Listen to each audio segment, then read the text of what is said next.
Epilogue. 30th day, lower fire month, 1 CE. Alright, so, yeah, no, I got nothing. Liam whirled an empty potion vial between his fingers as he watched a swarm of fiery fanatics chase a group of screaming armsmen down the city street. He had gone from a starving orphan from the streets of Facet Town to a professional agent of the Sorceress Kingdom's intelligence division. He had even started learning magic, but the world was still a far stranger place than he thought. There. I found more of them over here. Burn, you demons.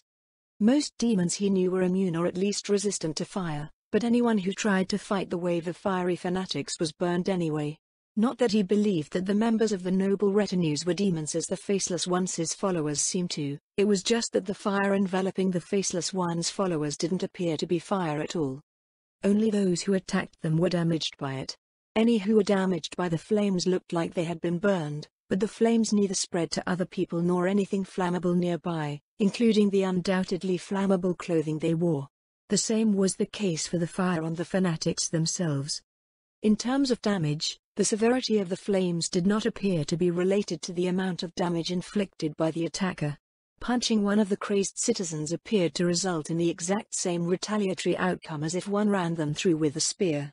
The amount of damage inflicted by the flames had a limit, but it was fatal for the vast majority of people he had observed thus far. Certainly, no one who survived the ordeal wished to experience it again. He watched the scene below him unfold for a while longer as he tried to digest what it was all about and where it might lead. Was it the Sorcerer King's wisdom?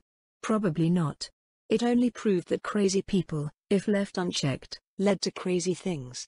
This was especially the case since it seemed that the world wasn't particularly picky about who ended up with crazy powers. What actually bothered him the most about it all was the fact that the Faceless One had come out of nowhere and overturned everything he had worked to achieve. That was apparently part of the plan, but he only found out about it after the Shadow Demon popped up when the Faceless One attacked him, handed him a message scroll, and told him to call for an extraction. And that's another problem. Because the Shadow Demon had appeared as it did, Liam likely had few friends in Hobans. At least once word spread of what had happened. He supposed that it was somewhat convenient, as all he had to do now was grab his stuff and leave. Rather than worried, people would be relieved about his disappearance. Reaching into his bandolier, Liam pulled out the message scroll. It disappeared in a flash of azure flame that went unnoticed by the people below. Carly. Hi. Several seconds went by in the wake of the Frost Dragon's startled cry. Carly? It's me, Liam. There must be a way for you to make contact without scaring me witless. You made me drop my dolphin. What's a dolphin? A dolphin is a dolphin. It was hard to get descriptions of things out of Calisiel. As with the other frost dragons, things just were, and they viewed those who weren't aware of that as wretched souls indeed. I need you to pick me up outside of Hobans. How far from the city are you? Just under 100 kilometers off of Roblay's northern coast. It's much less nerve-wracking out here now that all the sea dragons are gone. Would you like me to come over right away? Yeah. My job's done here. All right. He had about 2 hours before the Frost Dragon arrived, which was ample time to pick up his things. Liam made his way over the rooftops of the northern quarter, unimpeded by the escalating chaos in the streets below. His eyes narrowed at the odor of smoke hanging in the air as he approached the western quarter. It didn't take long for him to come across the source. Everything must burn. A man declared to a crowd of fanatics, House Rastello is in league with the Elderbouth, which means that the western quarter is nothing but a den of evil. We must cleanse it with the purifying flames of justice. Shouldn't we check for food and supplies first? A woman asked. You fool. The man answered, we must not give in to weakness. I for one, have no wish to partake of the fruits of evil. Yeah. I bet they used blood for their dough instead of water. Eating their bread might turn us into devils. Burn it all. Nothing can be allowed to stand. The crowd dispersed to carry out their convictions. Doors and shutters slammed shut as the western quarter's residents barred their homes against the zealous mob. That didn't help them, however, nor did it deter the mob from its objective. Flames rose into the night sky as workshops, warehouses, and apartments were set ablaze. Liam clenched his fists as he stopped to watch one of the residents try to escape the growing inferno that was his home. Oh, no, you don't. Two men caught him as he dashed out of his door, coughing and hacking. What are you doing? Back to hell with you, demon. The man kicked and screamed as he was thrown back through the burning doorframe. After that, the mob started using furniture, crates, and large pieces of debris to block any doors and windows they came across. There. Coming out the alley. Catch her. Don't let those imps escape. What the hell is wrong with these people? The woman panicked and thrashed as a group of fanatics caught her coming out of an alley. Her 2 children didn't make it far before they were caught, too. The woman released a heart-rending shriek as she watched her son, and then her daughter, get thrown into a burning window. If you want to be with your hellspawn so much, then be our guest. The woman went into the window after her children. A pair of youths came forward with planks and hammers to nail the shutters shut. Liam rushed across the rooftops, sickened by the seemingly endless parade of atrocious scenes playing out wherever he went. The people of the Western Quarter were no longer seen as fellow citizens by the mob, they were simply fiends in human skin that needed to be purged. He leapt across an alley, his boots scraping to a stop over the roof tiles as he recognized some familiar scenery. Raquel's shop wasn't far away, and the fires were only starting to lick the walls of the buildings nearby. I can at least help her escape. She's strong enough to have some sort of flight magic. 2 steps later, the block exploded. Liam was hurled into the air as the alchemist's workshop behind Raquel's place erupted into a cataclysmic conflagration that tore apart the surroundings. Pieces of debris and people flew into the sky, accompanied by the triumphant chorus of the Faceless One's followers. Justice prevails. Justice prevails. When he came to, Liam found himself amidst a field of debris strewn over the rooftops of the water gardens. Going by the moon's position in the sky, not more than an hour had passed. In that time, however, the landscape of the capital had changed. He quaffed another healing potion and examined the city's situation. The Western Quarter was a sea of flames and its fires had spread to the neighboring districts. Below him, the residents of the water gardens rushed about, some of them carrying valuables out of the buildings while others drew water from the canals in a frantic effort to stave off the advancing inferno. That effort, however, was stymied by the growing number of zealots entering the area. "What are you doing, you idiots?" a tall, well-dressed man shouted at the interlopers. "We need to put out the blaze. House Rastello and its demonic allies must be purged." A woman shouted back, "Righteous fire will cleanse the land and justice will reign in the north. Are you people insane?" This is. Armed men and women emerged from the mob. It appeared that they had gained access to the city's armories or perhaps stripped the equipment off of their fallen victims. The man trying to reason with them was chased away by a set of spearmen and the mob dispersed into the water gardens. They decried the sins being promoted in the entertainment district as they vandalized the local establishments. Turn from the ways of weakness. Only through strength may you achieve true justice.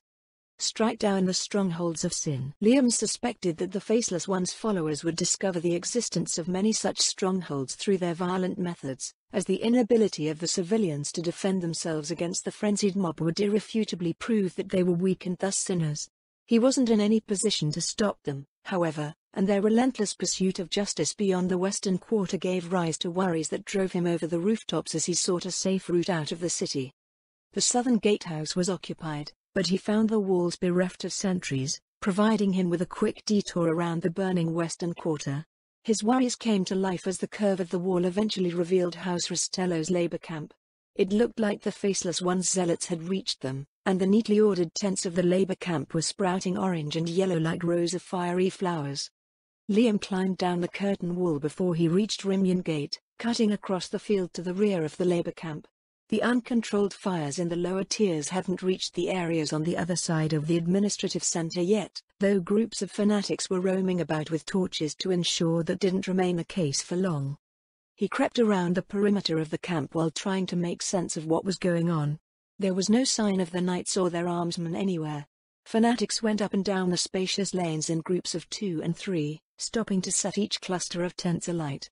He wasn't sure if they were out of range of the Faceless One or the effect had simply run its course, but they were no longer clad in their telltale silver flames. His lips pressed into a thin line as he watched them operate. As with the Western Quarter, the arsonists didn't care that they were destroying valuable resources even though they had suffered from months of deprivation. The highly superstitious and irrational worldview of Roblay's people was long known to Liam, but, now, It had given rise to a collective madness that arbitrarily divided the world into good and evil. Once he figured out the pattern of the fanatics' movements, he snuck into the camp to get to his home. Hopefully, it hadn't been burned down yet. It looked like House Rastello had evacuated the camp before their arrival, so the Faceless One's followers weren't pressed to destroy everything as quickly as possible. A girl's screams filtered through the night air. Liam's pace quickened as he realized they were getting louder with every step. The screams led Liam straight to his home, where a circle of zealots had formed in the living space between his tents. "Get off. You're hurting me. It's all your fault, you damned succubus. You asked for this.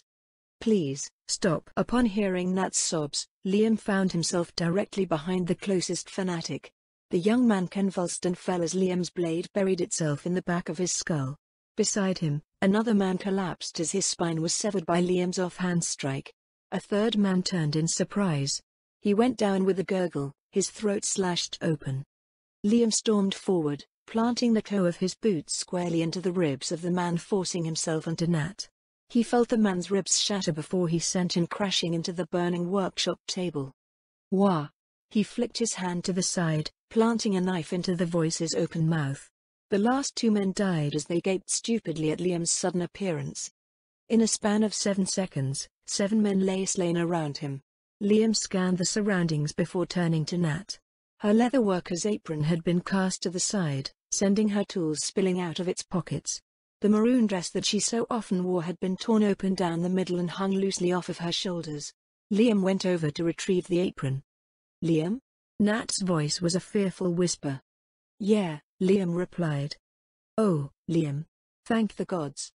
Nat tried to rise to her feet. Her legs wobbled briefly before she fell back down. Shuddering sobs racked her slender frame. "I'm so sorry, Liam," she sniffed. "They set it all on fire. The workshop, our home, I couldn't protect anything. I couldn't." A hiccup interrupted her sobs. Liam knelt in front of her, holding out the work apron. "Put this on," he told her. "I'll help you get away." "But, it doesn't matter. You can't stay here." Nat accepted the apron with trembling hands. She fumbled with the strings while Liam went to pick up her tools. The fires consuming his tents had progressed to the point where salvage was impossible. "Where did the knights go?" he asked. They left," Nat answered. "They said something was going on in the city. Something about it being overrun by demons." "They left you behind?" Liam frowned. "No. I stayed behind." "Why?" "Because," Nat sniffed. "It's all here. Everything we built together. But..." Nat broke down. She hid her face in her hands as she bawled. "I'm a terrible wife, Liam. I couldn't do anything to protect our home. Those men even..." Liam grabbed Nat by the wrist and pulled her to her feet. She stumbled forward, stopping with her hands against Liam's chest. "We need to move," he told her. "I need to keep my hands free just in case people try to attack us, so I can't hold on to you or anything. Do you understand?" Nat backed away with a silent nod. She ran her fingers through her disheveled hair and scrubbed her tear-stained cheeks. Liam led her through the burning camp, exiting through the small field where the knights pastured their mounts. Once they moved a safe distance away from the labor camp, Liam stopped to examine their surroundings. It was well past midnight, but the other camps could be clearly seen due to the advance of the cleansing flames radiating from the city. Instead of trying to get by all the camps along the highway, Liam decided to go southeast through a succession of copses and windbreaks leading to the hills. Eventually, they arrived at a ravine that would eventually join with the road south to Cantor.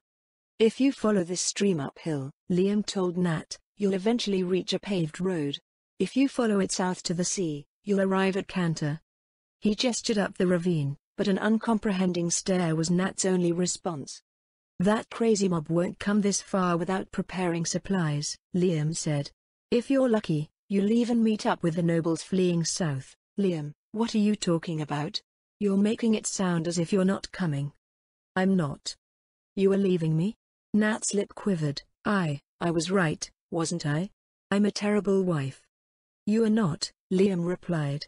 "I just have to go. You're better off without me." "No." Nat cried, "I won't leave you." The corner of Liam's eyelid twitched at her frantic insistence. His time was growing short. I made sure that you have everything you need, Liam said. I know you're worried about how other people see you because you're a girl, but they can't ignore your skills and knowledge as a leatherworker. You can pretty much have anything you want with what you can do now. No, Nat shook her head. If you leave, I can't have what I want. You're not making any sense. Had he neglected something necessary for success in the Holy Kingdom? He was sure that he hadn't. I want you, Liam. Nat told him. Me? Liam's face screwed up in confusion. Nat released an exasperated sigh. I love you, you dummy. That wasn't supposed to happen. He made extra sure that he hadn't done anything to lead her on. Love? A feminine voice came from above. Can you eat that? With a flap of her leathery wings, Caliciel alighted beside Liam. Nat went stiff at the sudden appearance of the frost dragon. Dragon fear could be convenient, in various ways. Hey Carly, Liam said. Did you fly into any trouble on the way here? None whatsoever. Great. We should get back, I have a long report to write. All right, Carly replied. Could you give me a moment, though? Sure. Why? Caliciel swiveled her head to regard Nat with her shimmering turquoise eyes. You made me drop my dolphin, so I'm still hungry. The frost dragon's more open to reveal her long, serrated teeth. And Lady Shiltier's instructions were to leave no witnesses. All right, so, yeah, no, I got nothing. Say idly tapped the fingerboard of her lute as she watched a sea of towering flames dance under the clear night sky. She had long known that people could be pretty stupid, but, evidently, she had underestimated the depths of stupidity. Stupidity wasn't a thing that simply added up, it was contagious and multiplied without limit. Following the confrontation in the Northern Plaza, Naibraha's followers spread throughout the city to deliver justice to their hated oppressors. They swarmed through the streets, driving their enemies before them while picking up more and more followers as they went. Anyone who wasn't with them was against them. A demon, even. Inspired by the flames that deterred their enemies from harming them, they put any evil they encountered to the torch. Rich or poor, men, women, or children, it didn't matter. The only thing that mattered was justice. When she had first come to the Holy Kingdom, she was filled with enthusiasm about guiding the heretics of the maritime nation back to the faith of the Six. In hindsight, it was a better idea to filter out all of the idiots first. No one in the Sorceress Kingdom would be very happy about having to deal with the type of people that Roblé gave rise to. A storm of sparks flew into the air as a nearby rooftop collapsed. Say relocated to a safer vantage as she wondered about all of the fuel and provisions going up in smoke.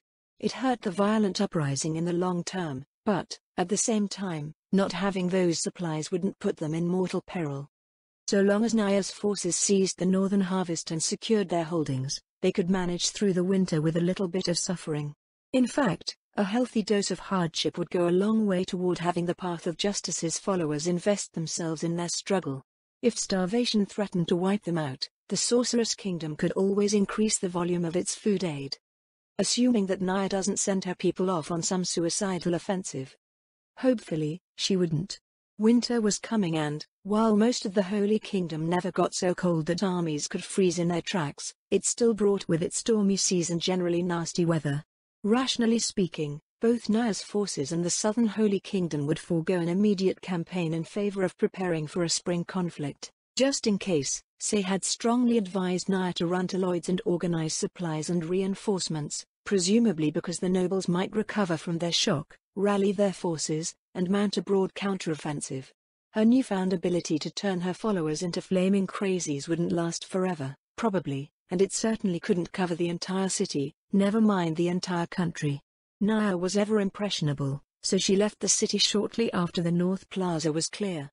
Meeting with her officers from the Sorcerer King Rescue Corps would almost certainly rein in her impulsive and thoughtless tendencies. A gust of chill wind blew in from the north, stoking the flames to even greater heights. At this point, the inferno that had started in the western quarter had spread throughout the entire city. It had even jumped over the inner wall to sweep through the prime estates. Ah, there you are.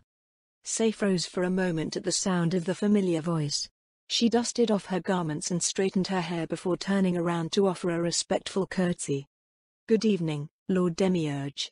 I know I sent the Hanzo to deliver a request for consultation, but I never expected Your Excellency to come in person.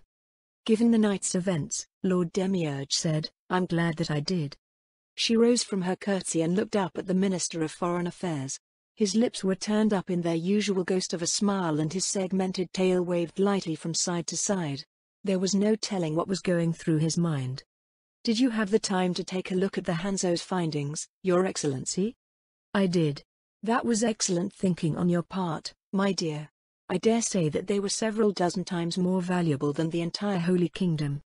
But didn't you say the Holy Kingdom was an invaluable source of experimental data? Indeed, the Archdevil admitted. But experiments, sadly, always run their course. While a few things here and there may offer us some surprises, I have enough data now that I can infer how things will generally play out. What the Hanzo procured before sinking the trade fleet has revealed an entire world of exciting new possibilities. Long before the founding of the Sorceress Kingdom, Lord Demiurge had already turned the Holy Kingdom of Roble into a country-sized laboratory. After the war, that laboratory had been partitioned, each section running an experiment that sought to answer a set of questions relevant to the Sorceress Kingdom's interests. Dozens of agents from Mygania had been dispatched throughout the country to collect data, though Say hadn't noticed any of them during her travels. The first and largest section was the Southern Holy Kingdom, which acted as a collection of control samples to compare to what would be going on in the north. In short, they painted a picture of how the nobles from both factions ran things in mostly normal circumstances. In the ruined north lay the primary focus of the experiments, where they tested Roble's society on all levels as they tackled the challenge of reconstruction and recovery.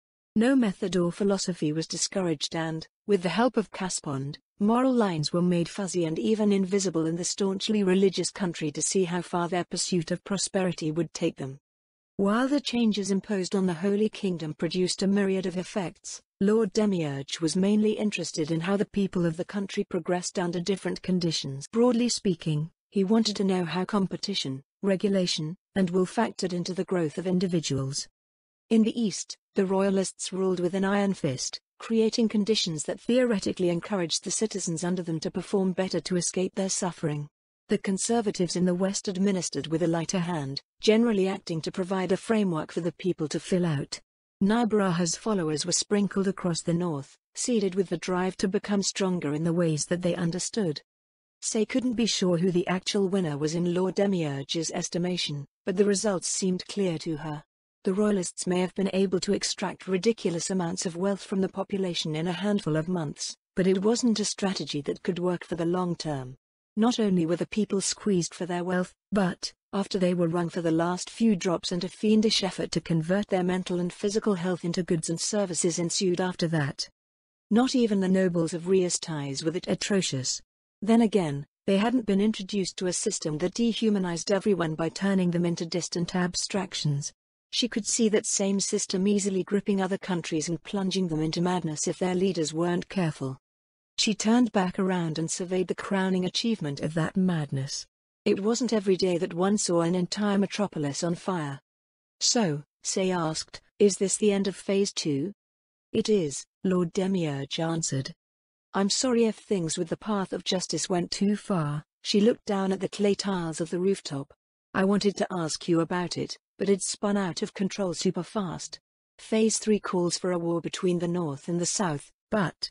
Say felt Lord Demiurge step forward to stand behind her shoulder. The Archdevil placed a hand lightly on her head. This is fine, he said. The rooftop shuddered as another building came crashing down, throwing up a colossal pillar of swirling cinders that obscured the stars above. All things considered, it had been a silly worry. This is fine, Say agreed. A revolutionary speedrun. This story is a kingdom builder, and the latest volume was no exception even though it might have read like a kingdom destroyer. It's the same thing, sort of. The focus this time lies on the anatomy of social, political, and economic movements and how one might develop in the new world setting.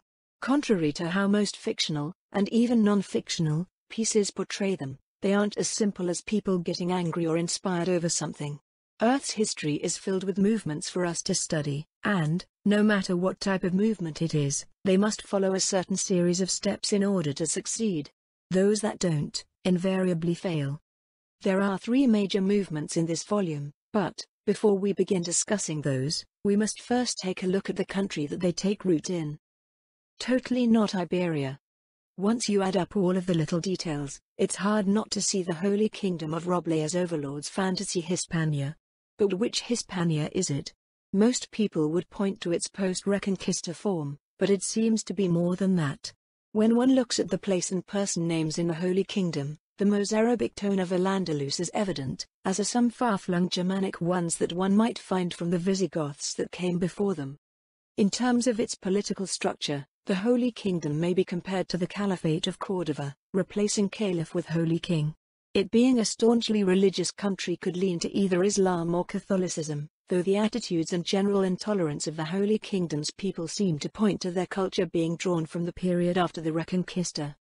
Ultimately, I think that Maru probably just grabbed things from here and there while mostly leaning on the late medieval/early Renaissance period of Hispania to characterize most of the country. With that in mind, I did my best to follow his themes for the Holy Kingdom of Roble. A religious patriarchy.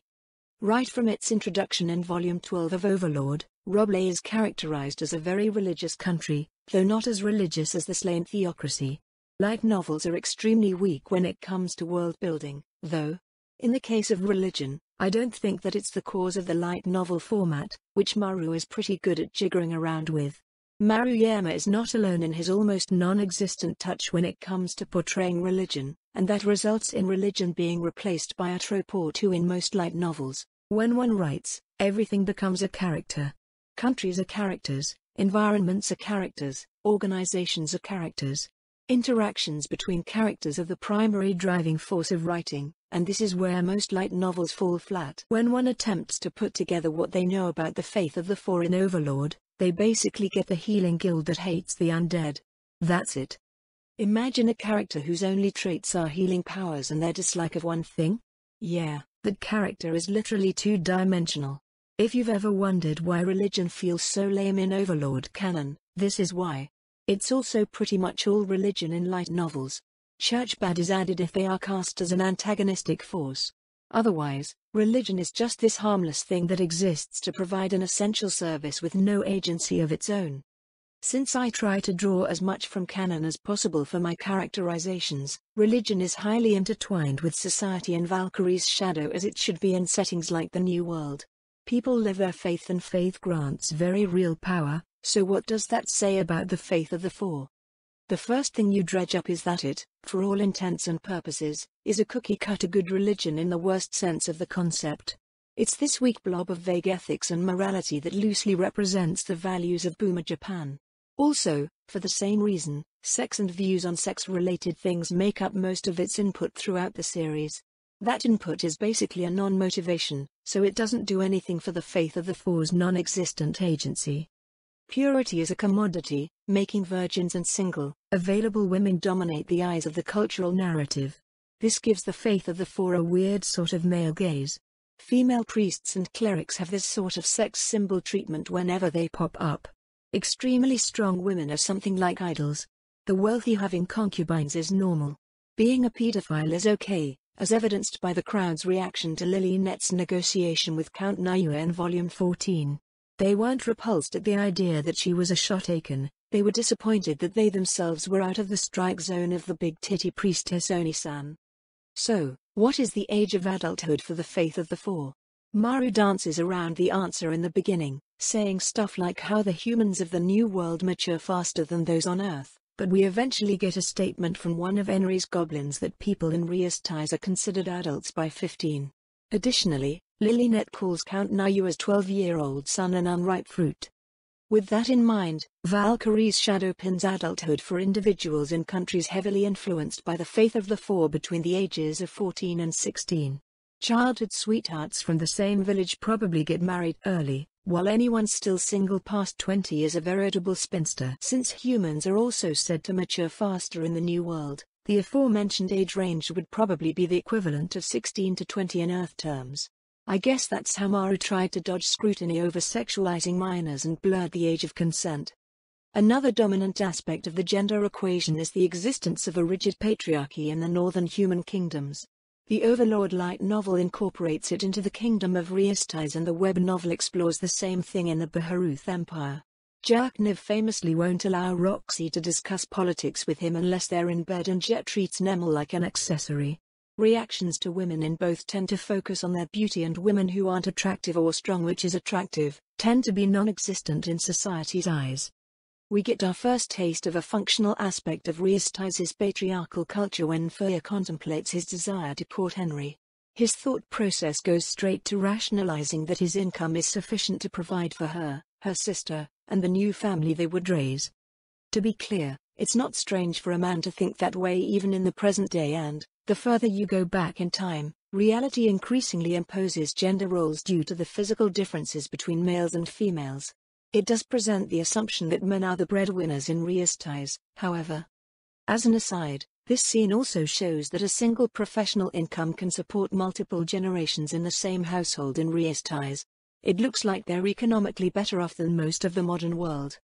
The story of Princess Rena, who purposely exploits those cultural mores, is another perspective that offers tidbits of how women are treated in Reistais. When analyzing things from a writing perspective, one also notes that the various New World women we see in the light novels are fridged 100% of the time. A woman's happiness, according to Overlord, is to get married and raise a family. This is still getting fridged, though, especially when that woman just vanishes from existence with little more than a side note appears at Henry and Mott. When we head over to the Holy Kingdom in Volume 12, we find that the patriarchal I use the term loosely at this point, nature of the faith of the four gets even worse. In the opening scene, Pavel Baraha can't even be bothered to recall the name of his wife and daughter. To this day, we still don't know what Naya's mother's name was. Next, we switch over to Roblay's Holy Trinity, Kalka, Remedios, and Kellet. In their introductory scene, we get a direct tell about how Kalka's very existence as Holy Queen is controversial, and they even had to make a new title for her. There is actually a lead into Kalka's introduction long before we get to this point, where Maru's golden boy Jerkniv lists her as one of his 3 most hated women. Why is that? Because she's good, and good is synonymous with incompetency and ineffectiveness in Overlord. Over the course of the 2 Holy Kingdom novels, we see shades of the patriarchal society of Roblay, but perhaps the most amusing and or damning is the introduction of Mrs. Diaz and Miss Tomorrow in Volume 13. She seemed to be in her 20s, and her distinguishing features were a pair of ample breasts that drew men's eyes and a head of short hair. Apparently, it had once been long, but it had been cut short in a prison camp. She was part of the support team which Naya had established. Naya's supporters wanted to name themselves, and so they called themselves the Sorcerer King Rescue Corps. Her job was to help manage Naya's increasingly busy daily life. While it had only been half a month since they had first met, this woman had become irreplaceable to Naya. That was because she had completed her assigned tasks, cleaning, laundry, cooking, and various other tasks, with consummate perfection. "I'll take my leave, then.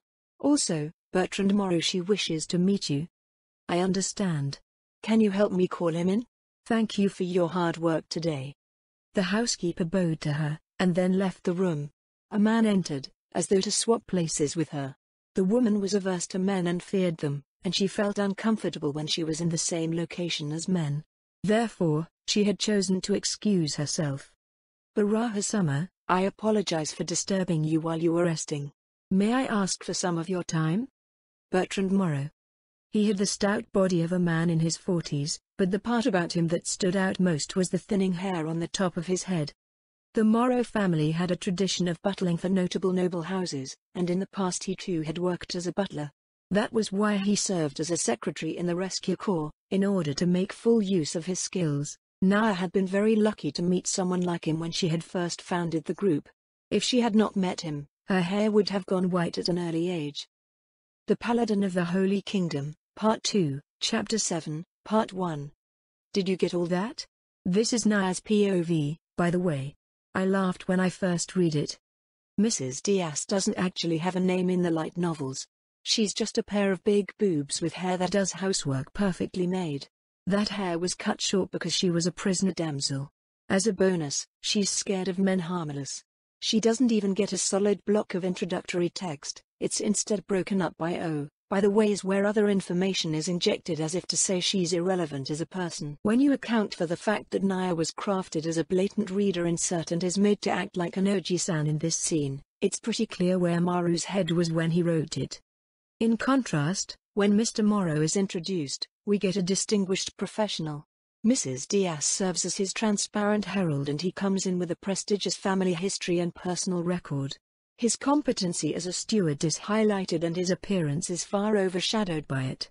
Even the structure of his exposition is clean and coherent, with an in-character introduction, body of relevant content, and conclusion based on said content. If you thought that the portrayal of the patriarchal society of Roble and Valkyrie's shadow was exaggerated, think again. It's worse than that in canon. At least women get names in this story. Stuck in the Dark Ages. The idea that the European Dark Age was a thing in history has been thoroughly debunked, but this concept still runs strong in Overlord. A pop fiction version of it, that is. In the tiny corner of the New World where the main story takes place, the people are considered little more than barbarians lost in the darkness of ignorance, superstition, xenophobia, and savage paganism. Roble is a maritime state stated in canon to have a relatively strong navy and access to maritime trade. At one point, Remedios even suggests selling the uncommonly good equipment of the demi-human invaders overseas, presumably to other demi-humans who can wear said equipment. Kellett's response to her proposal also shows us that they have threats beyond their shores that they must consider, as she notes that they don't want to strengthen the arsenals of other countries.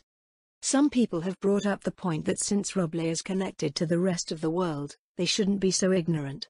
It only takes a cursory knowledge of Earth's history of maritime trade to understand that it doesn't work that way. The trade fleets of antiquity, be they Arab dhows plying the Indian Ocean trade or the treasure ships of Zheng He, only sought knowledge to obtain resources, extract tribute, or expand influence. This behavior didn't end as time went on. The Age of Discovery and the colonial era weren't periods of beneficial international enlightenment, they were mostly periods of blatant exploitation. The Portuguese didn't give a shit about the cultures that they bought their slaves and spices from, nor did the Spanish care about the engineering and agricultural innovations of the Aztecs and Inca. The only time that anyone cares about the advancement of far-flung countries is if they get their asses beaten by those advancements. For the ones that do the ass-beating, the quirks of other nations at best amount to exhibits or curiosities, and they certainly did not replace the home culture. The expansionist and exploitative aspects of this behavior are heavily curbed in the New World. Humans are among the weakest races around and the faith of the Four does not appear to have any evangelical imperatives. What's left to them is the acquisition of resources through trade, and, while trade might facilitate the exchange of ideas, people have to care about those ideas in the first place. As with Spain and Portugal, Roble broadly doesn't care. It's actually in their best interests to keep their heads down and toe the line lest they attract the wrong sort of attention. By and large, the Holy Kingdom is the epitome of the Dark Ages trope. In terms of magical integration, they are dead last amongst the northern human nations. Yes, that's right, they're actually behind Riesties. Naya notes this while they're in the kingdom's capital. Roble is about as mundane as it can get in the New World, and the worldview of its people in Valkyrie's shadow reflects that. It's steeped in superstition and even their common sense is just flat out wrong in many cases.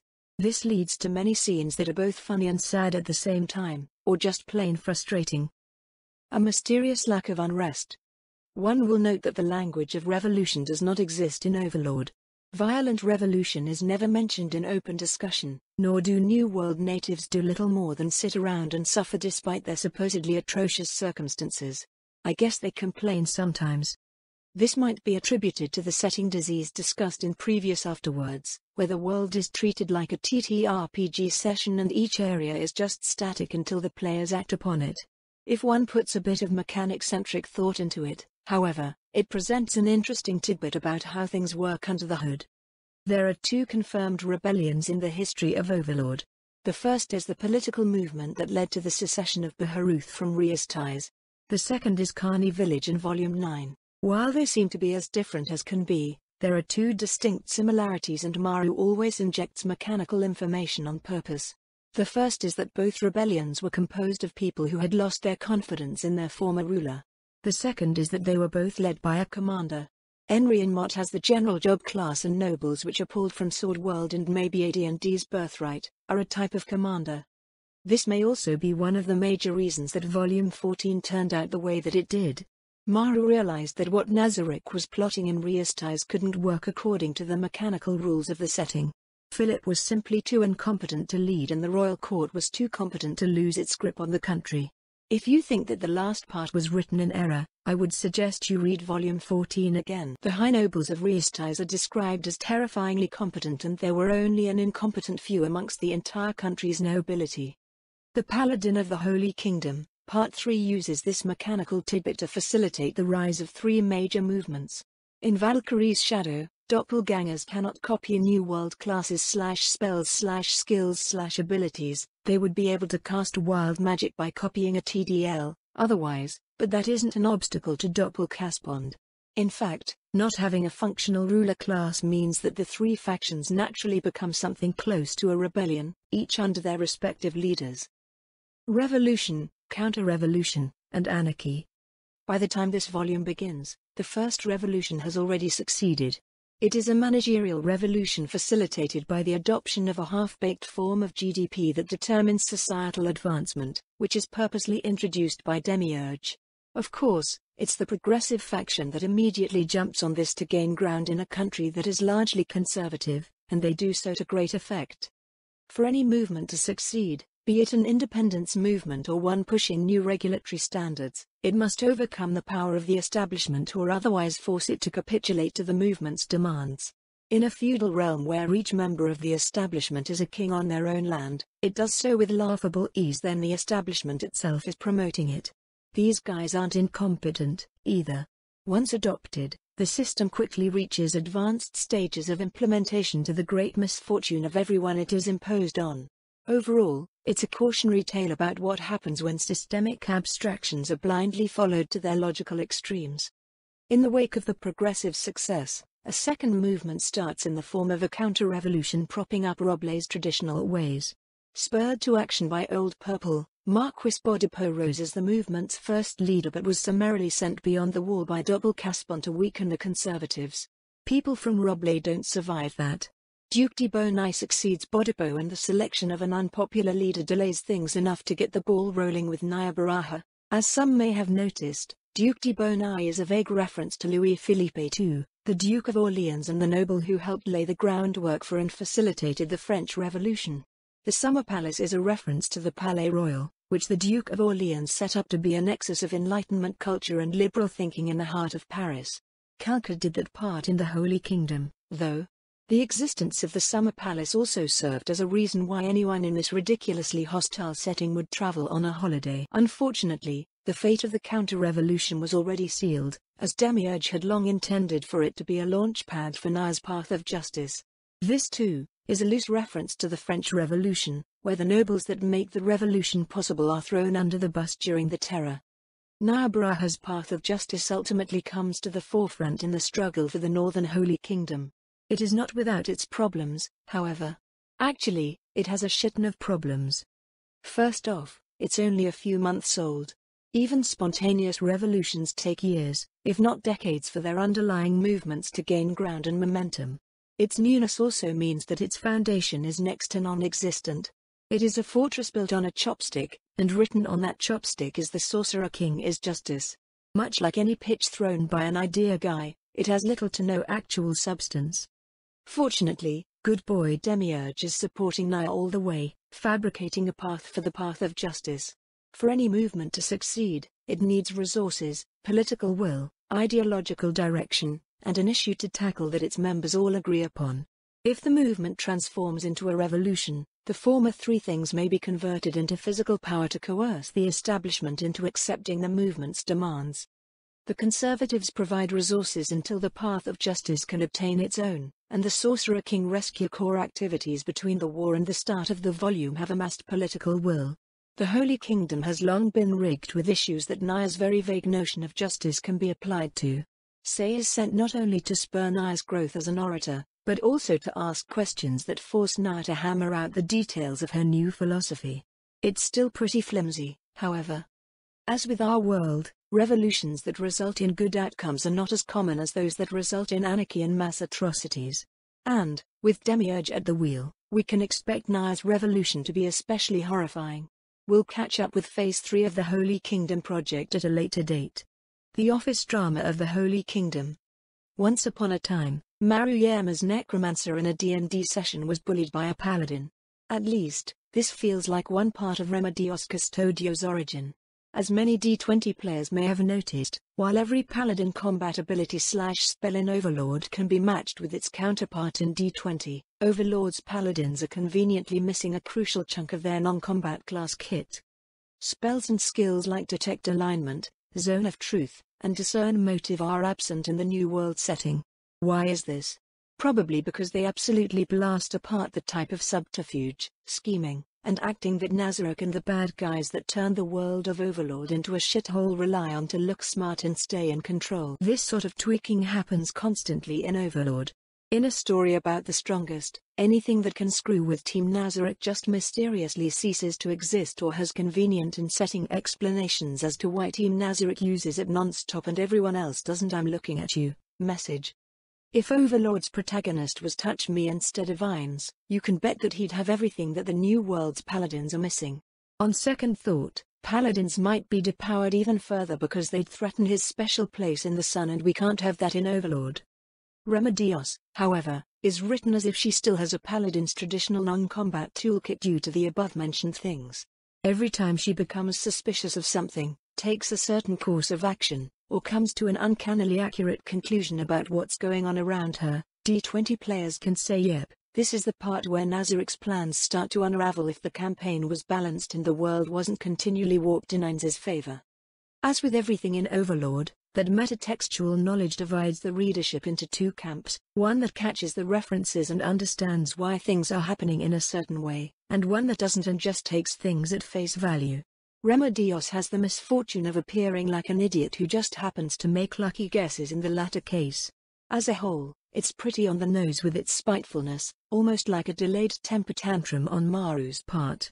But, well, whatever, it's his Overlord. There is another side to the construction of Remedios' character, however, which is also in line with one of the major meta-narratives of Overlord. In a story that purposely draws on many aspects of Japanese corporate culture, Remedios is meant to be the shitty bosses while Naya is the unfortunate intern squire that is subjected to her shit. And this is where both Remedios and Naya's characterizations really fall apart, definitively proving that write what you know ranks pretty high up there on the mountain of thoughtless writing advice.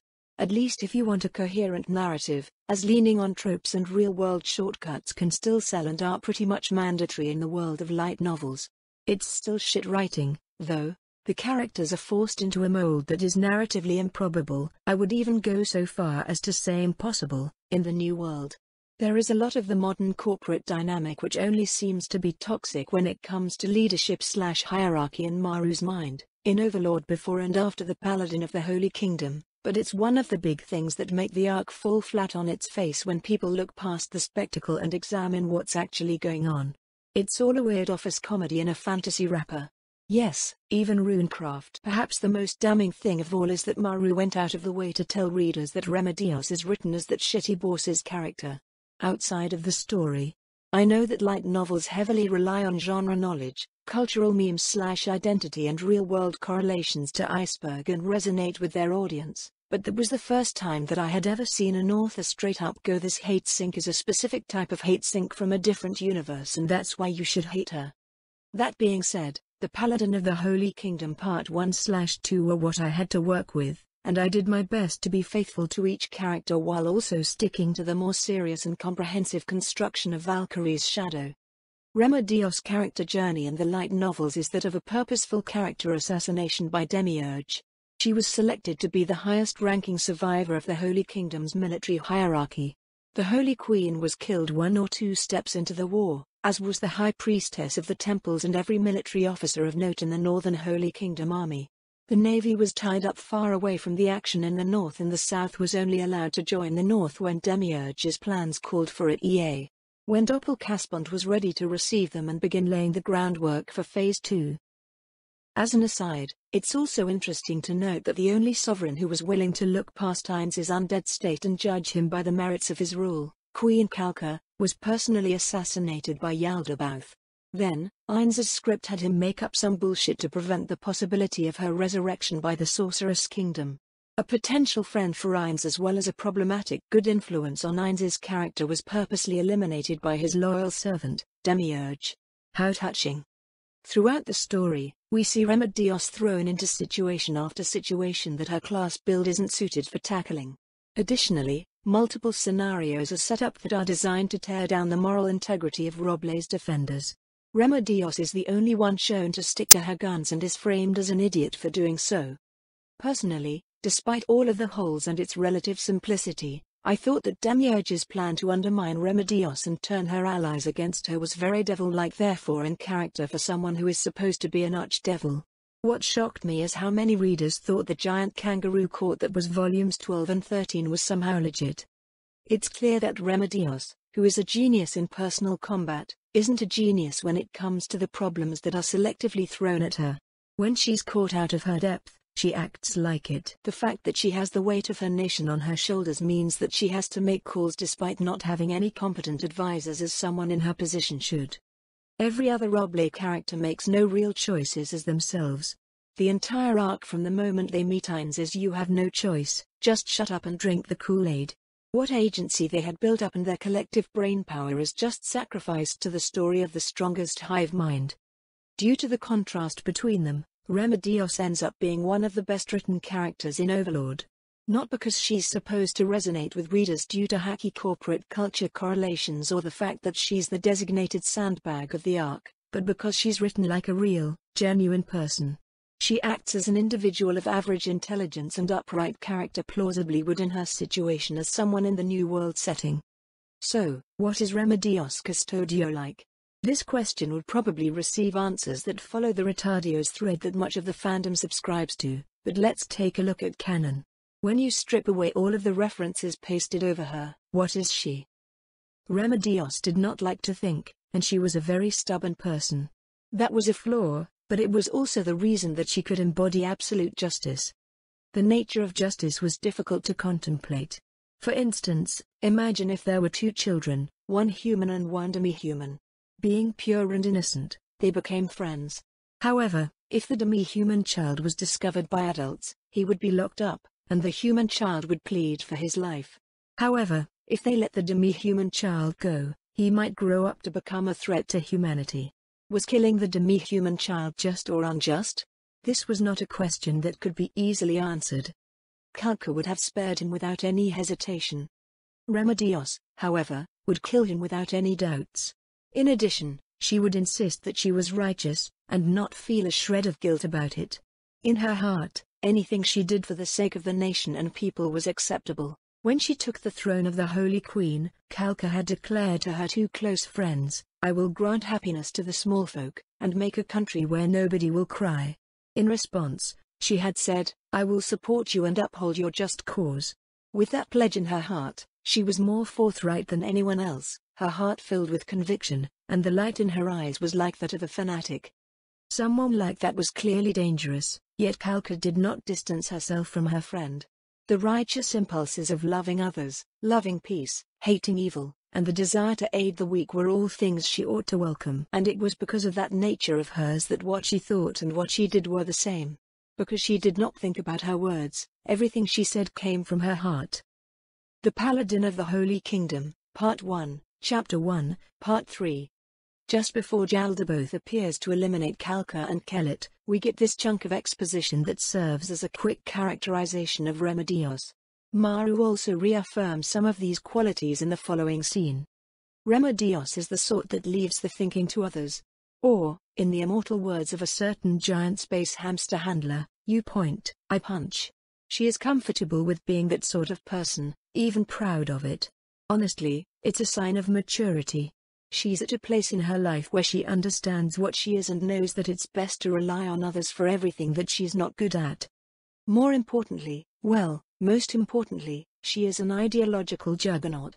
I don't mean this in the lawful stupid way, nor do I mean it in the church bad way where zealots are just repainted narcissists, psychopaths, or corrupt politicians, though it seems that many have superimposed these overdone tropes over Remedios. She is as close to the perfect paladin as we see in the New World setting. The personification of the Holy Kingdom's justice.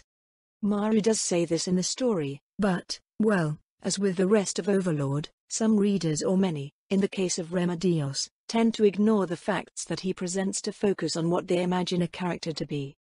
The meaning of justice. In Japanese, what translates to justice in English pretty much never refers to legal justice. It's not even the same word. What it translates to is closer to righteousness, or, more specifically, the right way of living. This is an aspect of Eastern culture that is deeply intertwined with moral philosophy and entrenched to the point where people can and will readily ignore breaches of the law in favor of justice. This underlying understanding of justice implies to the Japanese readership, and probably also South, East, and Southeast Asian readers, that things in the New World are framed in a certain way. The first blatant hint of how moral philosophy works in the New World appears in Volume 10, where Buddhist priests are categorized as spiritual casters. When paladins are introduced as non-divine casters in Volume 12, it's a confirmation of how Overlord's magic categories are applied. Buddhist priests are spiritual casters in Overlord because Buddhists do not worship any gods, but instead follow the Noble Eightfold Path, which are the practices of Buddhism.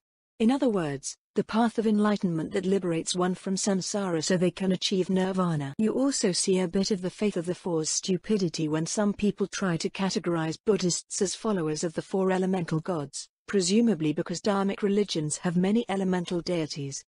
Paladins are similar in the fact that while they may be affiliated with a faith, they do not derive their powers from belief, but conviction in an oath or cause. This is why they aren't considered divine casters in Overlord even though they wield divine power. Naya's path of justice is categorized according to the same rules. Sorry, no Pope Naya. How about Bodhisattva Naya? In short, the existence of spiritual and other casting categories is the same as the existence of human, demi-human and heteromorph.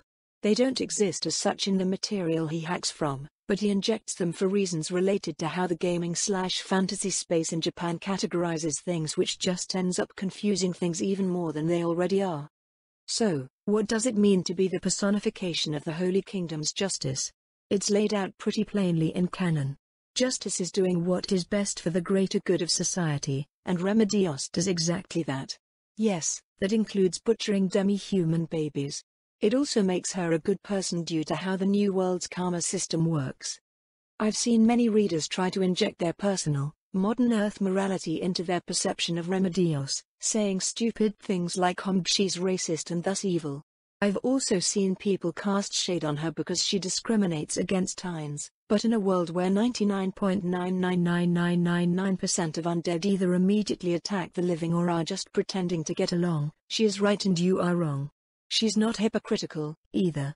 The justice of the Holy Kingdom protects the lives and livelihoods of the Holy Kingdom's citizens, and Tynes isn't one of them. Remedios is the Holy Kingdom's paragon, and the people of the Holy Kingdom subscribe to the justice that she represents. Her views are the views of the country as a whole. That's why it's the Holy Kingdom's justice and not Remedios Custodio's opinion.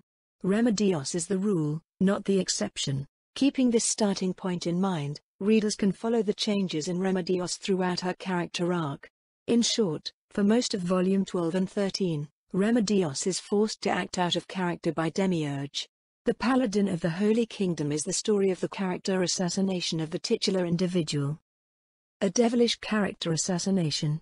When we next see Remedios, the story takes us to Rias Ties. We get the perspective of Naya Braha, and it's evident that Maruyama has transformed Remedios Custodio into a man. Well, perhaps not literally, but her characterization is decidedly male.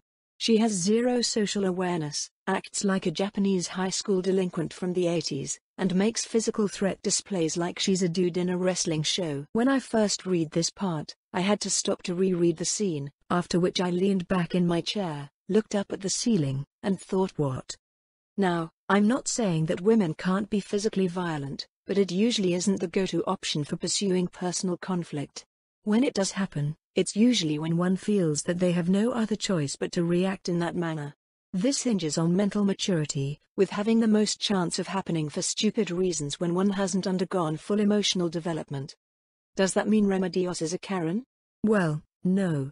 Remedios is a woman who's at least in her mid-late 20s and is in a position of power. Her opening scene already shows that she's reached a place in her life where she's come to terms with who she is and where she sits in the grand scheme of things.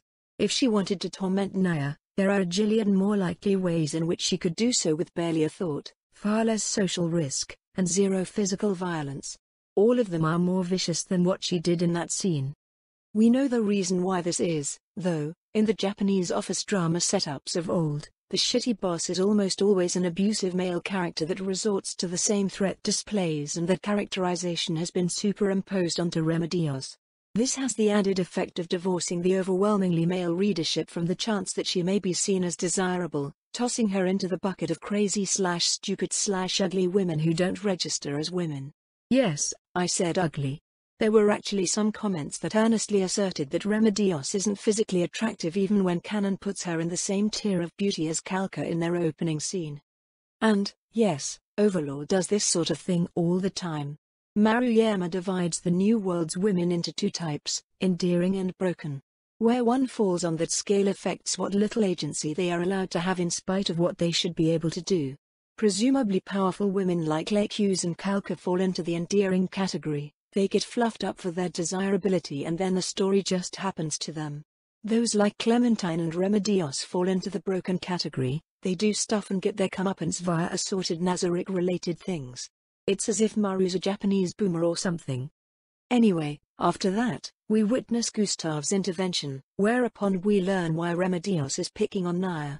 Apparently, it's because she wasn't there to fight Yeldabaoth in Hobens and that Remedios has changed since then. That's reasonably unreasonable, so sure.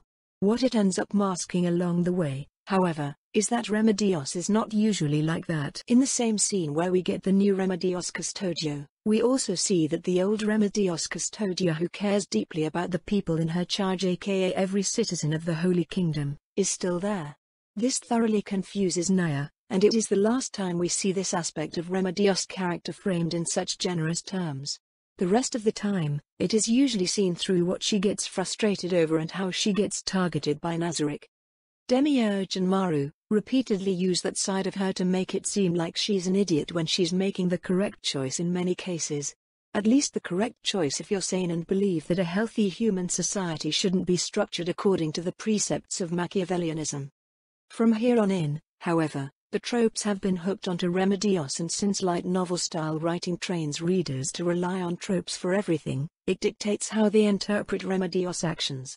Moreover, every scene with her in it casts her in a negative light in the eyes of the reader. Insert Naya, the protagonist Hines, or just from the framework of what favors Team Protag. As a writer, I must say that it was a very powerful tactic to employ. Even just one of them, as unintentionally demonstrated with General Rayback in Empire in Chains, is enough to set readers against a character and paint them in all sorts of interesting ways despite copious evidence to the contrary. It's a cheap shortcut, though, and far from good writing. Maru does this sort of thing all the time while also demonstrating that he can write well, so it's like he does it to see how many of his readership can actually read and how many can't. He could also be offering commentary on the state of modern writing, as Overlord's overarching meta-narrative is a commentary on many modern things versus how things were in the past. Anyway, I digress. Once we get to the Holy Kingdom, it's setup after setup courtesy of Demiurge and Hines, who is trying to follow Demiurge's script, designed to tear Remedios down in front of the people of the Holy Kingdom. When looking at these setups from a job class perspective, you see that none of them are anything that her build equips her to handle. When looking at them from a realistic perspective, she is cast as incompetent. Remedios is not a commander, diplomat, or bureaucrat. The situations she is thrown into create the impression that she is always wrong and she is allowed to be the paladin for everything else. A precedent is created where the correct decisions that she makes as a paladin come into question because she was made to be wrong in everything else, which has the effect of breaking up the moral foundations of the Holy Kingdom Liberation Army. Perhaps the most well-known among these is the hostage scene. Many people, Americans, especially, subscribe to the dusty old Nixonism that one does not negotiate with terrorists. A certain line of reasoning follows after that, but, in reality, It's been proven that taking a direct, hardline stance in hostage situations isn't at all superior to other avenues. Unfortunately, since this is Overlord, and it's a scripted event anyway, Remedios is forced to be wrong. This one is especially potent because it's at a point where her people still believe that she's doing the right thing. The scenes that gaslight Remedios and play mind games with her allies also show how much of a malevolent prick Heinz is. People love painting him as neutral or even good depending on, and then point to his background and circumstances as if they excuse him for his actions. One is always free to make present choices irrespective of their past, however, and Heinz increasingly chooses evil as the volumes go on. Some say that this is just naivete on the part of the reader or Remedios, but naivete is favoring morality over pragmatism. When you consider that this is the story of the strongest and he can do pretty much whatever he wants and get away with it, and he chooses to participate in a character assassination that is designed by the resources at his disposal to be impossible to escape, yeah. Heinz goes from, well, maybe he's just a regular, everyday person bumbling around with stuff he's not good with before volume 11 to this shitbag is purposely being evil by volume 12. Anyway, I could go through every scene, but this afterword is nowhere near done and I think people get the point by now. Valkyrie's shadow takes Remedios out of all those rigged scenes and places her in her regular role, allowing her to return to what she once was. She is as close to in character as she should be. Unfortunately for her and the Holy Kingdom, the damage done by Demiurge is already irreparable and her end is an indication that the country has gone over the brink. Remedios Custodio dies, and the justice of the Holy Kingdom dies with her. The Intern. Naya Baraha is cast as the intern in the office drama dynamic of the Holy Kingdom arc. Stuck under her bad bosses, she makes for the woobiest woobie in all of Overlord. Maru has tried to woobify other New World sidekicks in previous volumes in various ways with little success, but he seems to have struck gold with Naya's formula. In addition, he created the archetypical reader insert. Let's go over what makes her tick. Personality? What personality? If Remedios is a character who is out of character with herself, Naya Baraha is a character who is out of character in the New World. First of all, she is written as a teenager and the concept of teenagers didn't exist until it became a phase of common life in the 20th century on Earth. Maruyama has been pretty good about this up to this point. Before Volume 12, there were no teenagers. In a society like the Holy Kingdom or any of those portrayed thus far in Overlord, you are a kid, and then you are a productive member of society. The closest thing to being a teenager in Overlord is being a student at the Imperial Magic Academy, which is pretty much for the elites of society and their career path is already set. This brings us to our next problem. Naya is enrolled as a member of a guild-like institution. She is a squire, which is an apprentice paladin in the setting. Apprentices have masters, so where is Naya's? Instead of being an apprentice, the intern role is taped to her forehead and she acts as the office gopher until Heinz comes along and takes her on a magic carpet ride. The attempt to force relatability is extraordinarily jarring. One might suggest that Naya's master was killed in the opening offensives of the war. Sure, but that doesn't delete her master's influence. A master is a personal mentor with whom an apprentice is stuck for the better part of 10 years, yet Naya's thoughts don't turn to her master or their teachings even once. She hasn't been indoctrinated as she should have in the staunchly religious country that the Holy Kingdom is supposed to be, and even admits that she doesn't understand what justice is. There is little indication that she is an apprentice at all. When it comes to Naya's parents, we see much the same thing. Pavel passed down his magical fantasy genes Baraha in archaic forms of Hispanic means to quarrel or to fight, by the way, and taught her just enough to be recruited as a scout for the Holy Kingdom's delegation to Riastais in the Sorcerer's Kingdom. The rest of the time, Pavel slept in a tree. Her mother is no better. She's a nameless musclehead who is supposedly an elite paladin. That's a shitton of paladin influence that's supposed to be in her life, but it doesn't show at all and is hand-waved away as her not having aptitude. Naya is at a stage of mental development where the influence of the role models closest to her should be dominating her worldview. Yet, we see nothing of that influence except for what helps her come into contact with Heinz. She has no moral foundation, no cultural foundation, no religious indoctrination, no meaningful institutional training, no family roots, and no friends. The result is a blank slate character primed for a reader insert and ready to fall to an inadvertent pick-me-up by the protagonist of the story. And, well, Mariama sure has a lot of fun with her. Because she has nothing, Ainz becomes everything. No, that's not quite right. She doesn't even listen to Ainz, so her delusions about what Ainz is become everything to her. A New World version of a Nazarick NPC. Ironically, or perhaps purposely, she gets paired up with Shizu, whose character archetype is essentially a projection magnet. Throughout it all, Naya shows herself to be the biggest fool in the entire arc. Remedios is an idiot, but at least she's an idiot who accepts that she's an idiot, and there are plenty of idiots in the world who find success and happiness like that. Given the fanbase's reception of the two characters, that's quite the dab on Maru's part. The path to radicalization. Valkyrie's shadow picks Naya up basically where the story left her. She gets re-woobified for good measure and good reason. She can't focus on going from fool to tool if she's still working for the Holy Order at the same time. Naya is also still as impressionable as ever, but care is taken to portray her as an actual member of Roble society instead of being a weirdly isolated anomaly for the purpose of being a reader insert. She subscribes to Roble's common sense and cultural mores, and she has a functional education that's more in line with what an unremarkable squire lined up for an unremarkable career as a paladin should have. There's another element to her in this volume that some people have picked up on, and that is she is essentially a veteran. It's an aspect of characterization in light novels that tends to get glossed over, and, annoyingly, veterans are either one of two things. The first is that they are cast as the loser, usually written to be an emotional cue for the readers. An author will put a character through some PTSD-inducing events for no better reason than to elicit a reaction from the audience. Overlord is especially dirty about this and leaves behind hundreds of thousands, if not millions, of traumatized people, and this is apparently supposed to entertain the reader even when it happens for the 100th time. I know schadenfreude is a thing, but damn. The second is that the veteran is a winner, resulting in the grizzled veteran who gives off the air of an invulnerable badass. Also for no good reason. No, Ludmilla doesn't fit into this category. This second characterization is also problematic because it posits that losers naturally become victims and winners naturally don't. Nuh-uh, it doesn't work that way. This is an aspect of Eastern writing that severely lags behind its Western counterparts and is pretty damn unhelpful. Naya's experience as a veteran turns out to be a bit rougher than her free ride in canon. Not only did she volunteer to serve, but the way things work in her society meant that she made a lifelong commitment to do so. An apprentice becomes a master, and a master is a master for life. Unfortunately for her, this commitment apparently means nothing to the Holy Kingdom, and she is discharged after becoming an inconvenience. Not only is her livelihood taken from her, but so is her childhood home.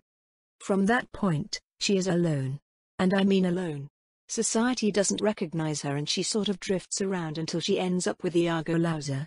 The older, more experienced veteran instantly makes an unconditional effort to save her from not only her financial situation, but also the mental pit of moral violation and disenfranchisement she's been cast into.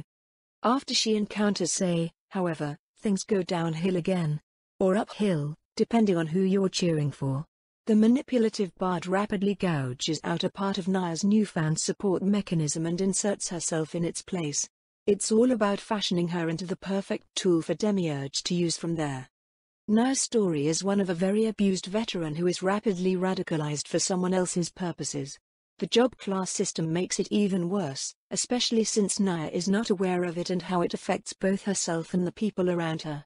Once upon a time, Shaltir advised Ludmilla and Elishnish about not allowing their classes to take control of their lives, but most aren't fortunate enough to receive such instruction, Naya included.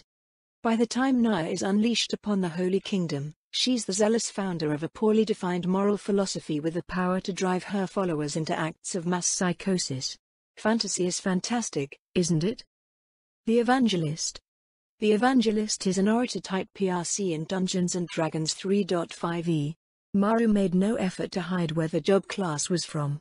It is also a type of commander job class according to Maru, and this seems to define commanders in Overlord as classes that have skills and abilities that influence and bolster followers that aren't pets. That being said, the Evangelist is sort of a meme, mechanically speaking.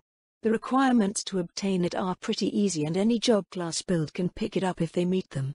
Players don't usually get it outside of RP-related reasons, however.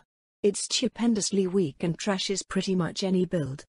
The only situations where the Evangelist shines are in non-combat encounters or in a very weak setting.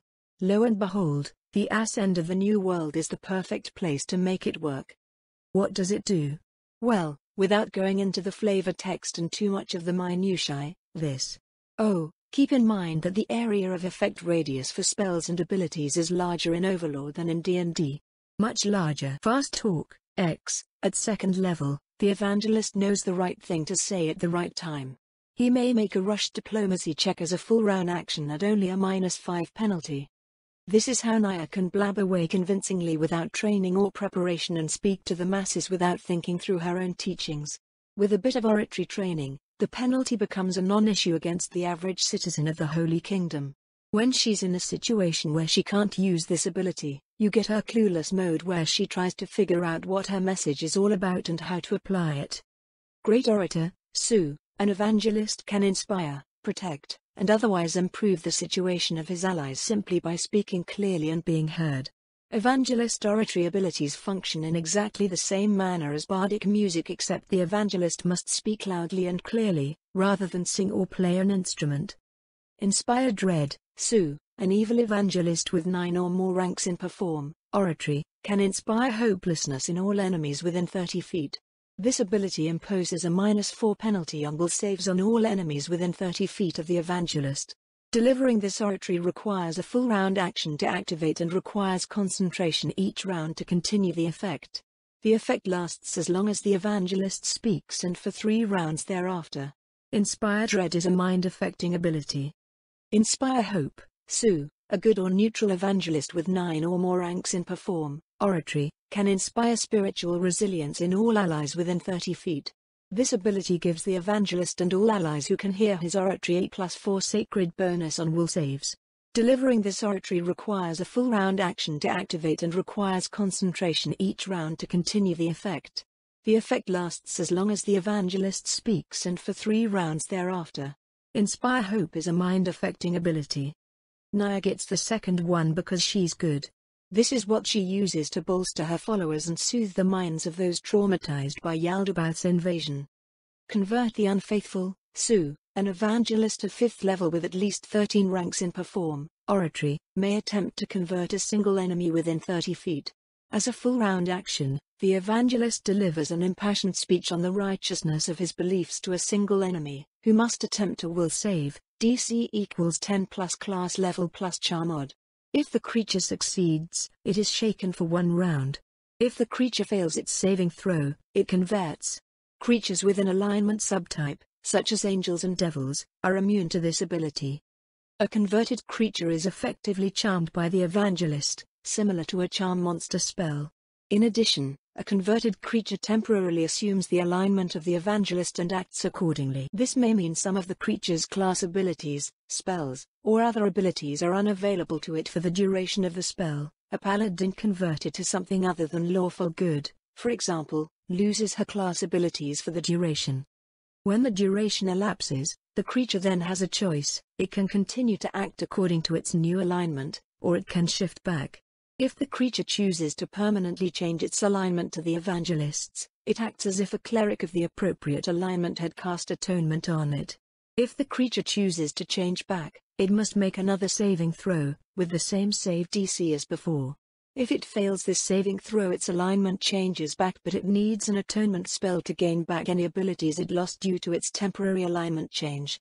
This is the brainwashing mentioned in Naya's character sheet at the end of Volume 13. Since New Worlders develop their stuff over time rather than picking it out of a list upon leveling, Maru gives her a watered-down version for the time being that only works on people suffering from unhealed emotional wounds, aka a will penalty. We see the effects of the brainwashing quite early in Naya's arc for this volume when one of the core members is challenged on his convictions, and we see people who shake off the brainwashing much later. Inflame the righteous, Sue, an evangelist of 3rd level or higher with 11 or more ranks in perform, oratory, can use this ability to wreath himself and any of his allies within 30 feet in divine flame. Each beneficiary of this ability gains the benefit of a fire shield spell. Use the evangelist's level +5 to determine the caster level of the spell. The damage caused by the spell is, however, purely divine and not subject to a creature's resistance or immunity to fire. This oratory requires a full round action to perform and requires concentration each round to continue the effect. The effect lasts as long as the evangelist speaks and for 3 rounds thereafter. Inflame the Righteous is the ability that Naya is missing as an evangelist, and it's what we see at the end of this volume. For reference, Fire Shield is a damage shield that affects anyone who strikes the character it's on. At the Naya's current strength, it will instage almost any human combatant under level 4. This is pretty much every regular human in the region and anyone who isn't considered a highly experienced combatant. It goes on for as long as she keeps it up, and she doesn't have to be in range after applying the effect to keep it up. It also doesn't cost any mana. Oratory abilities generally don't cost mana. Quite up in the New World. An unwanted ally. Gustave Montagnier fills the role of the ally in the Holy Kingdom's office drama. Appearing as everyone's friend or maybe a peacemaker, the ally is a crucial component for making a toxic work environment drag on for as long as possible, and his introduction has him doing exactly that in canon. First, he sympathizes with Naya's situation and acts to take some heat off of her. After that, he ropes her into doing more work which Naya really doesn't want to do but is obliged to accept. Then, he convinces Naya to eat Remedios shit with a smile and does nothing to address her abuse. For the greater good. It's a tactic that he repeats several times throughout the story with various people to varying degrees. Anyone who has had to deal with or seen a really abusive work environment knows that people like Gustave are absolute cancer. They hold things together until everything flies apart, which is usually when the people that you don't want to quit get fed up and do exactly that. This guy is probably the worst lieutenant possible, and the only way that people like him can thrive is if there's no way for abused employees to quit. I guess the office drama also happens to be in a Japanese black company, which makes sense since Maru refers to them so often. Gustave is lined up for a promotion to Grandmaster by the end of Volume 13. In Valkyrie's Shadow, we see what a character like that does when they're on top, basically nothing, which is probably why he was appointed to the position. All of his talk and fence-sitting get him precisely nowhere in the end, and he's stomped by Lugo Agrella on behalf of one of Gustave's victims, Naya. Good riddance. The Infiltrator and the Agitator. I've seen a few people refer to Ludmilla as the Valkyrie's Shadow and, that's not right. The Valkyrie's Shadow is the network of New World characters who operate under Shiltia's organizational umbrella. This story always follows characters that are either part of her organization or end up interacting with them in some way, and having different characters from various walks of life allows the story to thoroughly explore the New World. This is also why we don't see certain POVs, even though people might want them. Everything in Valkyrie's Shadow is experienced from the perspective of, the Valkyrie's Shadow. In this volume, the 2 members of the Shadow we follow are Liam and Sei, who are attached to Remedios and Naya, respectively. Enter the Inquisitor. Liam's a pretty good guy. I take that back, he's a really good guy. Rather than the cold, detached assassin type, Liam follows in the footsteps of the adults in his life and ends up as a warm, detached assassin type. Does that work? Apparently, it does. Going from responsible brother to responsible killer? Liam is always shown as someone who focuses on his job, from gathering information in Facet Town to feed himself and his sister, to being a sort of rogue consultant in the Draconic Kingdom, to his work as an infiltrator in the Holy Kingdom. When he returns to the Holy Kingdom, we see him continuing this trend, carrying out a natural infiltration using nothing but his own skills. Unlike the hard-boiled lone wolf characterization that one usually sees pinned to the hired killer, Liam prefers to cooperate with people, builds relationships and information networks, chooses nonviolent means to effectively de-escalate situations, and acts as a generally positive influence while he operates. Ijarnir doesn't leave mountains of bodies in its wake as it looks under every rock and table while searching for its targets, and neither does Liam. He doesn't even kill anyone until the epilogue. Speaking of killing people, Liam's little massacre in the epilogue makes him look pretty strong, but he's not actually. Well, I guess relative to the average human in the Holy Kingdom, he is. The way he dispatched his opponents is more than due to that strength, however.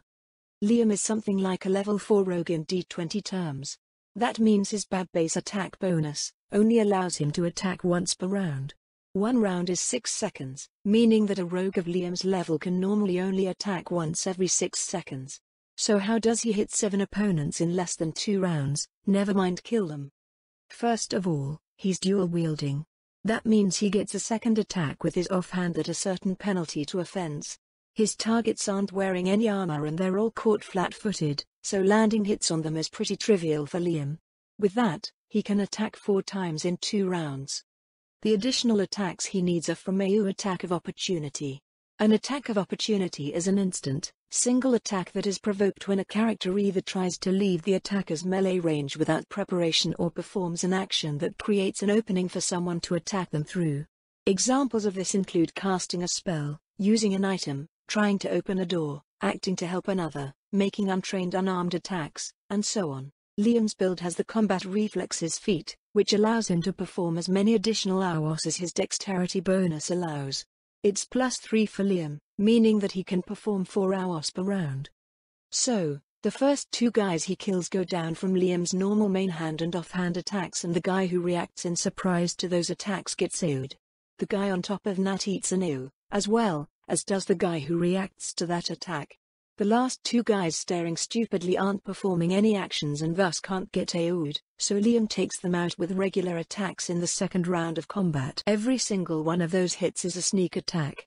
Contrary to what its name implies, sneak attacks don't require the attacker to be stealthed, the target only has to be in a state where they are distracted, flanked, or otherwise unable to defend themselves against the attack.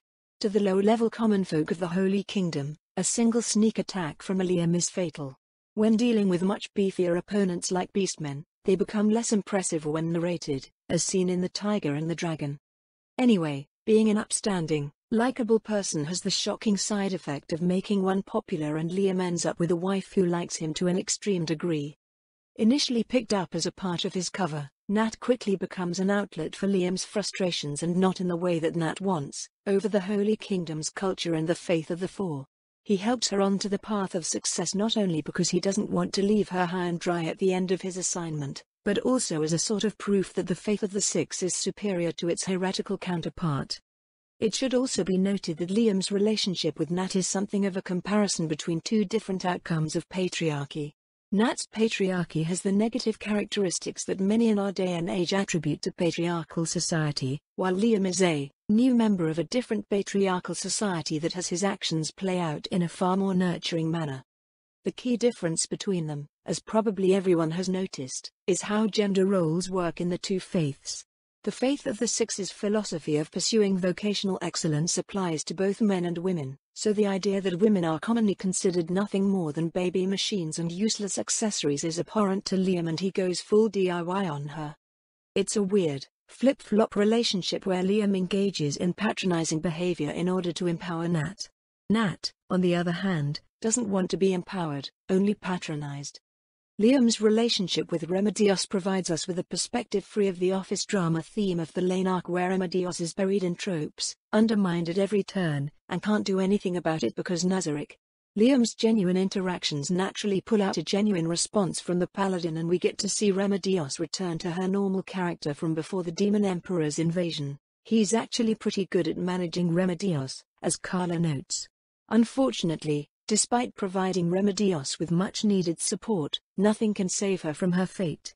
How Liam processes her demise and what he learns from it is an important part of the young agent's character journey.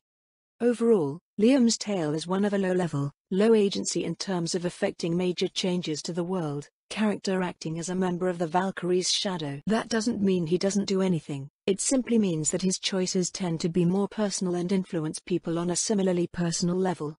In contrast to the members of the Noble Quartet, whose stories primarily deal with institutional, economic, and political facets of kingdom building, Liam is one of the windows on the little people of the New World and how their lives are affected by the machinations of the Sorceress Kingdom.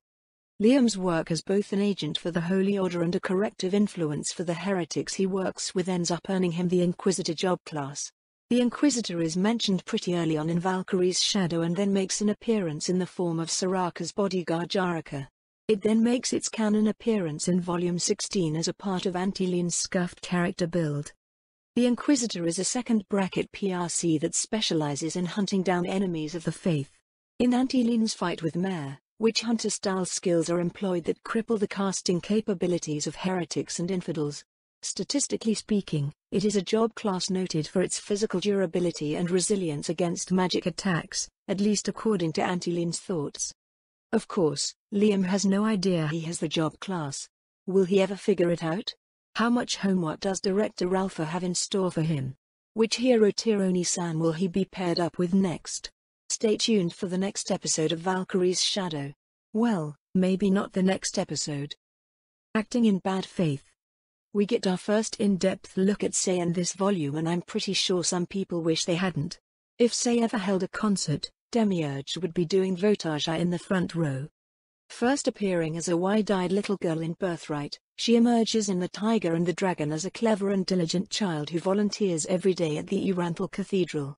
Little do people know, well, many of her allies in the story actually do, that she is quite the zealot. Now, we get to see her enact that zealotry with the brutality that children are capable of. As with her brother, Sei tends to stay focused on her job.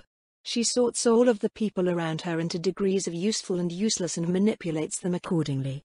Overall, she thinks that the Holy Kingdom is a pretty useless place, so she holds no qualms about turning it into something useful for the Sorcerer's Kingdom.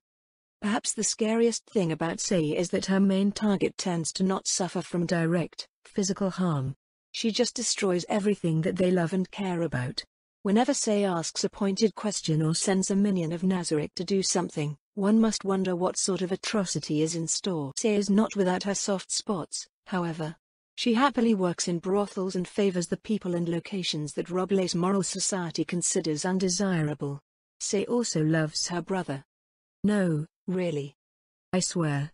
Sei builds trust with Naya Baraha through a combination of bardic reputation and certain machinations that convince Naya that she's reliable and world-wise. While it does seem like she drives the Faceless One around like a car from the outset, it becomes increasingly evident that her frustrations are mounting over Naya's arbitrary and irrational thought processes. Of course, this isn't a problem unique to Naya Baraha, as both Sei and Liam encounter what readers probably think is a wacky and maybe unbelievable amount of stupidity. As the story has shown, however, the Holy Kingdom is a mostly insular country filled with highly conservative, willfully ignorant, and superstitious people. Imagine a person who has existed as a member of a small, tightly knit community for their entire lives, can't read and doesn't have access to literature anyway. Mass media doesn't exist. The temples tell them what's right and what's wrong, and everyone agrees that it's correct. They don't know or care about anything beyond their little part of the world, nor can they afford to. The structuralism-based thinking that most of our modern world's common sense is built on isn't a thing. What would the common sense of that person be like? Some people say that Naya should be different from the average commoner because famous parents or something, but why would you think that? Her dad hates the city and her mom is always deployed. She participates in the exact same system of education that every commoner uses, so why would the outcome be any different? In fact, those tendencies should be even more extreme because it's an education for the Holy Order, and the Faith of the Four is pretty damn stupid. We see Sei give up on trying to guide Naya in accordance with the tenets of the Six in the first half of the volume's final act. She even starts trolling her after a certain point, content that having Naya plunge the Holy Kingdom into anarchy works just as well for the Sorceress Kingdom's objectives as having her usher in a new order, and this is fine. Unlike Liam, Sei's assignment in Roblay continues into Phase 3, so we won't see her until the story gets there. Oh, Sei is a level 9 bard, so her character sheet isn't very exciting. Mechanical notes. There are two mechanical topics I thought I'd bring up this time around. The first has to do with a certain aspect of Roblay's culture. The second is about power comparison surprise. To contaminate, or not to contaminate. Roblay's system of universal military conscription invariably brings us to the topic of build contamination. Indeed, this has been brought up several times in the volume's comments. The question with Roblay is that, even though a player may consider build contamination a bad thing, is it actually that bad for the Holy Kingdom? The point most frequently brought up is that, since the humans of the region never reach their average level cap of 15 anyway, build contamination doesn't matter. A leatherworker can get 5 levels in their main vocation, 2 levels in blacksmith for the convenience of making their own metal parts, then have 1 level in fighter from serving their time in the Royal Army. No harm done, right? It's better than if they just had 5 levels in Leatherworker. They can even diversify their business to protect themselves from bad turns in the market, and you never know when that level in fighter could come in handy. To that, I say, yes, but no. Mostly no. Having a split build isn't just a personal problem, it's a systemic problem. The advance of scientific knowledge is dependent on discovering anomalous or novel data. In other words, seeing the same thing over and over again work according to known laws does not help one discover anything new. It is when the unexpected or unknown happens that questions are asked and new frontiers of knowledge are opened for exploration. A society of contaminated builds locks itself out of discovering the unexpected and unknown, at least when it comes to stuff beyond low-level mundanity. The go-to example is tier magic, where even a single level as something other than the type of caster one is can end the dream of reaching the 3rd tier of magic long before they ever get close to it. When applied on a countrywide level, it becomes common sense that the average person cannot become a 3rd tier mage. In reality, it's very much achievable, but that whole civilization has just locked itself out of that possibility because universal military conscription gives everyone except for priests and paladins in the Holy Kingdom levels in fighter. They are denied all of the advancements and progress that having plentiful access to 3rd tier arcane magic entails. This logic can be applied to every job class path. More powerful skills and abilities can never be obtained, higher realms of craftsmanship can never be realized, the country as a whole loses out on whatever production bonuses they might otherwise discover and cultivate. Split builds enforce the mundanity of low levels in a civilization because that society will never realize that certain things are possible for the average citizen or that those things can even exist. They will forever be considered the realm of geniuses, doomed to be so scarce as to be non-existent for the everyday person. Those who try to achieve what common sense asserts is impossible are considered overambitious fools and punished by the systems built on that foundation of common sense. This is what happened to the societies thus far explored in Overlord, and, well, it also happens IRL. We don't have job classes, thankfully, or do we?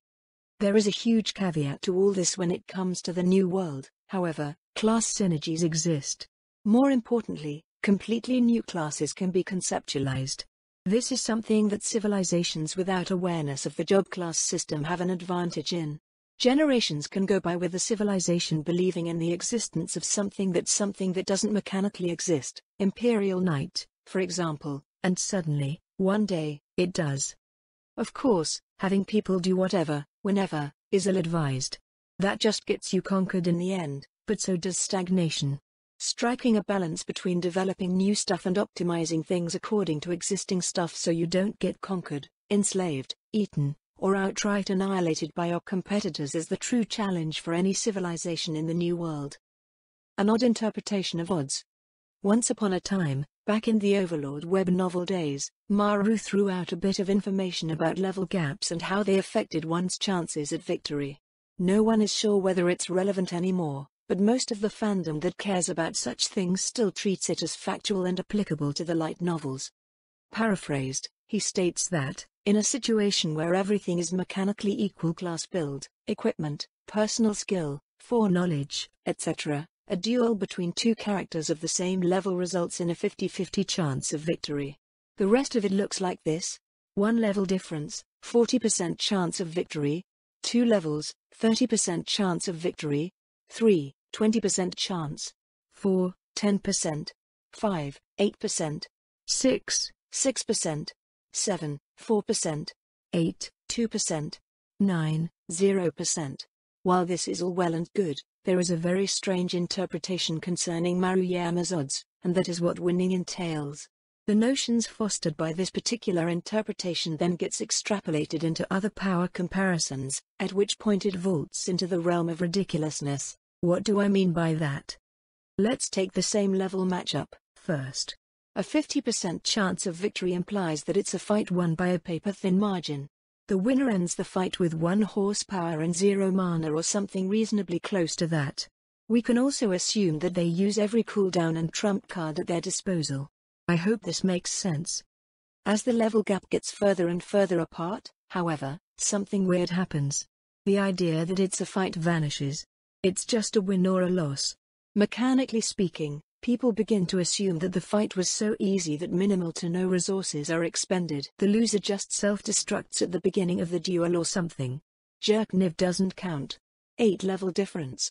Well, it was a 2% chance, so it must have been a cakewalk that cost the winner nothing. 20 level difference. 30? Lol, one shot. However, we know for a fact that this isn't true. In Volume 13, we have Ainz's fight against Yaldabaoth and his maid demons. We see Doppel-Lupus Regenerate, a maximized reality / Ainz's strongest single target damage spell, and it doesn't kill her even with a 41 level difference. Not Doppel Shizu survives Ainz's nuclear blast just fine with her 54 level difference.